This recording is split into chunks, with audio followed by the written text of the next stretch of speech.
But you have two other reasons talking about the whole house is targeting me, which is interesting because everyone who was remaining on the couch were part of whatever. Yeah. And then the other reason is powers have been unleashed this week. Sorry, this is super helpful. But I said that though. The only thing that was different was what I said on the couch, but I said that. No. So what I would hopefully submit, this is what I was saying, like in terms of continued conversation, and this is not something that most people like, but it's just like pretty much every single conflict in communication comes from misunderstanding, not from actual opposing sides. May I interrupt, please? Totally. I don't like interrupting. Totally. But the other thing is I do speak passionately. Yeah. And you viewed that as elated energy. And when I tried to explain to you, I'm not raising my voice, you then said this, that, blah, blah, blah. But I was explaining this point again. Yeah. As a person, I speak passionately, but I do always make sure not to speak in a threatening way or an aggressive manner.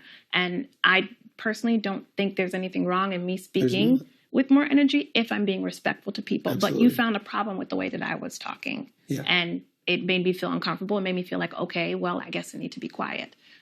So I want to bring that point again, that I was, again, trying to explain and express this in a respectful way. And you found a problem with the way that I was carrying that out. I guess what I would ask with that is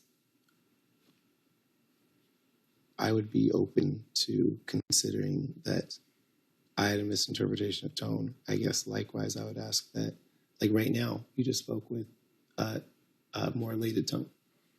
That was, and I say elated in like a positive way. So there's more emotion. I'm all about emotion. I'm a very emotional person. There's different tones. One tone of emotion is what you just were doing right now. The other tone of emotion that you're doing before, I felt at the time, and I could absolutely have been wrong. 100%. I'm open to that. I would ask similarly that you be open to the possibility that that tone was different than this one. Just like I'm open to. Maybe they're the exact same, and I just missed it. But we won't be able to know that because we won't be able to see this for a long time. So all we can do right now, as with most conversations in our life, is just be open to the fact like, hey, maybe I heard wrong, maybe I did not. Regardless, we both know what the goal is, and we both agree that emotion speaking well is fine, and that different tones exist, and that a tone that is irritated is different than a tone that is emotional in a different way. And so that is, in those agreements that I'm assuming, I apologize for assuming if those are incorrect, but I would assume I would submit and ask if we do agree on those, if that's